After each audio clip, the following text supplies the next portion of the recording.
26/11चा सूत्रधार तहव्वूर राणाला 18 दिवसांची एनआयए कोठडी, चौकशीला सुरुवात होणार। कट कारस्थानात कोण कोण सहभागी होतं याची माहिती राष्ट्रीय तपास यंत्रणा मिळवणार। तहव्वूर राणाशी आमचा संबंध नाही, 20 वर्षांपासून त्याच्या पाकिस्तानी कागदपत्रांचं नूतनीकरण नाही। राणा आता कॅनेडियन नागरिक आहे, पाकिस्ताननं नेहमीप्रमाणे हात वर केले।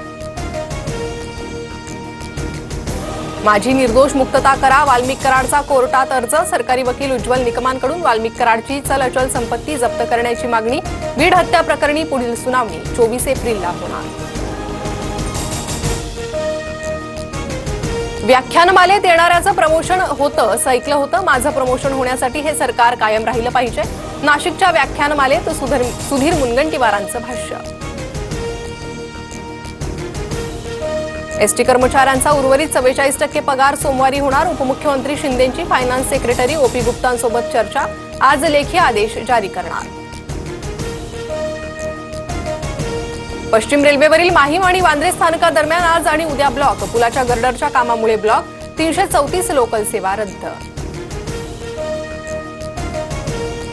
मुंबईच्या प्रभादेवी रेल्वे स्थानकावरील पूल 15 एप्रिलपासून बंद होण्याची शक्यता, शिवडी वरळी उन्नत मार्गिकेसाठी नवीन पुलाची बांधणी होणार, पूल पाडकामामुळे दादर पश्चिमेच्या सर्व रस्त्यांवर मोठी वाहतूक कोंडीची भीती। पुण्यात सलग तिसऱ्या दिवशी शिवाजीनगर डेक्कन मॉडेल कॉलनी परिसरातील पाणीपुरवठा विस्कळीत, वारजे जलकेंद्राच्या दुरुस्तीनंतरही अद्याप पाणी बंद, नागरिकांकडून नाराजी व्यक्त।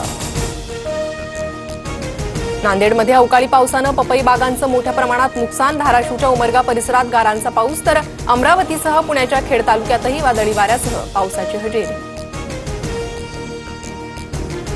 उत्तर भारतात धुळीच्या वादळाचे 22 बळी, मृतांच्या नातेवाईकांना 4 लाखांची शासकीय मदत, 45 पशूंचा मृत्यू, राजधानी दिल्लीतही बुधवारी संध्याकाळी वातावरणात बदल।